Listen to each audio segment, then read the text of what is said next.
একটু সমস্যা হলো, ঠিক আছে, সরি, একটা কল এসেছে তো এই জন্য।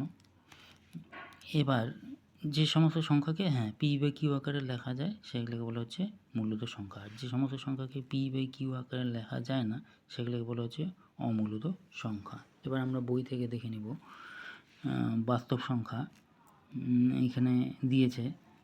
তাহলে স্বাভাবিক সংখ্যা গেল, স্বাভাবিক সংখ্যা শুরু হয় তাহলে কত থেকে? 1 থেকে। তাহলে 0 থেকে যদি শুরু করি 0 1 2 3 4 তাহলে সেগুলো হচ্ছে অখণ্ড সংখ্যা।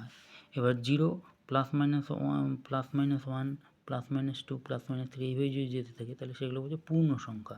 ভগ্নাংশ নেই, দশমিক নেই, এই জন্য এগুলোকে পূর্ণ সংখ্যা বলে। ধনাত্মক হতে পারে, ঋণাত্মক হতে পারে, কিন্তু স্বাভাবিক সংখ্যা সবসময় ধনাত্মক, এটা মাথায় রাখতে হবে। আর অখণ্ড সংখ্যাগুলো ধনাত্মক, শূন্যর আগে +-এর কোনো গুরুত্ব নেই। এবার কি হচ্ছে, যে সমস্ত সংখ্যাকে p/q আকারে লেখা যায় সেগুলোকে বলা হচ্ছে মূলদ সংখ্যা। এখানে সমস্ত ধরনের সংখ্যা চলে আসলো, এখানে একটা মাথায় রাখতে হবে, এখানে সমস্ত ধরনের সংখ্যা কিন্তু চলে আসলো, এই সংখ্যাগুলোও চলে আসলো, এই সংখ্যাগুলো, এই সংখ্যাগুলো, এই সংখ্যাগুলো। তাহলে কীভাবে? আমি যদি এখানে 3 নেই, তাহলে 3কে আমি কি লিখতে পারি? 3/1, 1 দ্বারা 3কে ভাগ দিলে তো 3ই আসবে, তাহলে p/q আকার হলো। তাহলে এটা হচ্ছে একটা মূলদ সংখ্যা। আবার শূন্যকে যদি নেই তাহলে 0/1 লিখতে পারি, তাহলে 0/1 লিখলে তাহলে p/q আকারে লেখা যাচ্ছে। এখানে q শূন্য হওয়া যাবে না, p শূন্য হতে পারে, তাহলে p/q আকার হলো, সেজন্য এটা কী হলো? মূলদ সংখ্যা। এটা একটা মূলদ সংখ্যা। তার মানে সমস্ত স্বাভাবিক সংখ্যা বা সমস্ত অখণ্ড সংখ্যা বা সমস্ত পূর্ণ সংখ্যা কি হচ্ছে? মূলদ সংখ্যা। ঋণাত্মক যেমন পূর্ণ নেই, -3 যদি নেই, -3 নিলে আমরা কি লিখতে পারি? -3 লিখতে পারি -3/1, তাহলে p/q আকারে লেখা যাচ্ছে। তাহলে এই কী হচ্ছে? এই সংখ্যাগুলো সবই হচ্ছে মূলদ সংখ্যা। আর যে সংখ্যাগুলোকে p/q আকারে লেখা যাবে না, মানে এখানে যেমন উদাহরণটি বললাম, তাহলে এই সংখ্যাগুলো দশমিকের পরে যে আসবে র্যান্ডামভাবে আসবে এবং ডট ডট ডট চলতেই থাকবে, তখন সেটাকে বলবো অমূলদ সংখ্যা। এবার এই সংখ্যাগুলো তো এইভাবে না দিয়ে আবার বর্গমূল আকারেও দিতে পারে। তাহলে এই মনে রাখার সহজ বিষয় হচ্ছে যে আমি বর্গমূলটা দেখে কীভাবে বুঝবো যে সেটা মূলদ সংখ্যা হবে না অমূলদ সংখ্যা হবে। যেমন √5 লিখলাম, আবার কত লিখলাম? √9 লিখলাম। তাহলে যে সংখ্যাগুলোর বর্গমূল হচ্ছে না, তাহলে √5-এর বর্গমূল হয় না। মানে সহজ কথা বলতে গেলে বর্গমূল করে পূর্ণ সংখ্যা আসে না, কিন্তু √9কে বর্গমূল করে পূর্ণ সংখ্যা আসে 3।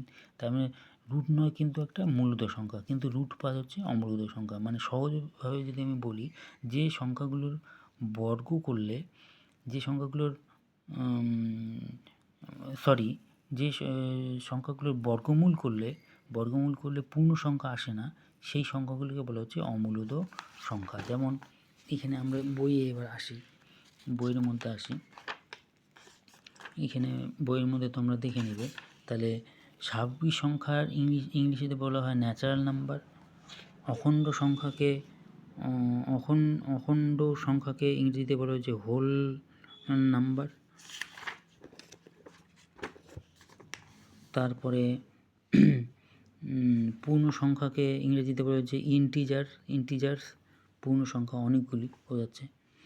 এবার পূর্ণ সংখ্যা দুই ধরনের হবে, ধনাত্মক হলে ধনাত্মক পূর্ণ সংখ্যা, ধনাত্মকগুলো নিয়ে নেওয়া হবে, আর ঋণাত্মক হলে ঋণাত্মক পূর্ণ সংখ্যা, ঋণাত্মকগুলো এখানে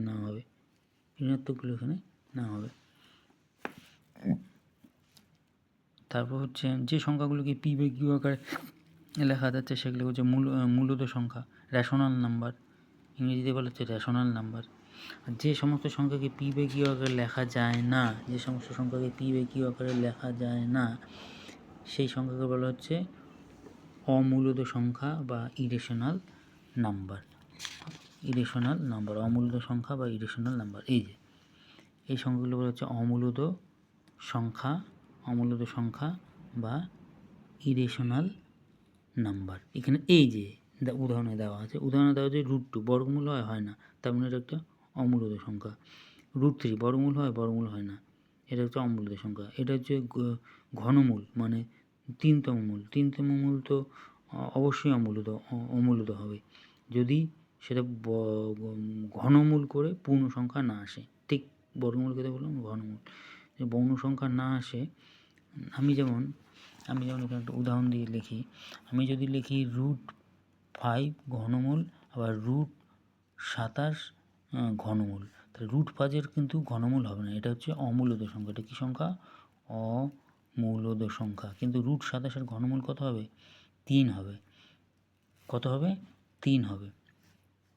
কীভাবে? ঘনমূল মানে হচ্ছে এটা তিনটা তিন যদি গুণ করি তাহলে হচ্ছে 27। তার মানে কী হচ্ছে? ঘনমূল হলে 3টে 3 হয়ে যাবে 3 ভাগের 1 ভাগ, মানে অর্ধেক মানে 3 ভাগের 1 ভাগ হয়ে যাবে, মানে একটা 3 হয়ে যাবে। এটা এইভাবে ঘনমূল। তাহলে চতুর্থ মূল যদি থাকতো, চতুর্থ মূল যদি এরকম একটা সংখ্যা থাকতো 16, তাহলে 16 থাকলে কিন্তু 2 2 4, 4 2 8, 8 2 16, তাহলে এটা চতুর্থতম মূল হচ্ছে 2। তাহলে এটা কী হচ্ছে? তাহলে এই দুইটা সংখ্যা কী হচ্ছে? এই দুটো সংখ্যা কিন্তু মূলদ সংখ্যা হচ্ছে। কী সংখ্যা হচ্ছে? মূলদ সংখ্যা। এই বিষয়গুলো আমাদের মাথায় রাখতে হবে। এটা গেল মূলদ সংখ্যা। তাহলে যেমন √2 অমূলদ সংখ্যা রেখায় বসানো, এগুলো আমরা শিখব প্রবলেম যখন সলভ করব।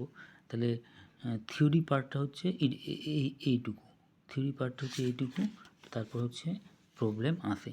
তাহলে থিওরি পার্টটুকু আমি আজকে বোঝালাম, তারপর প্রবলেম আমরা শুরু করব। ধন্যবাদ।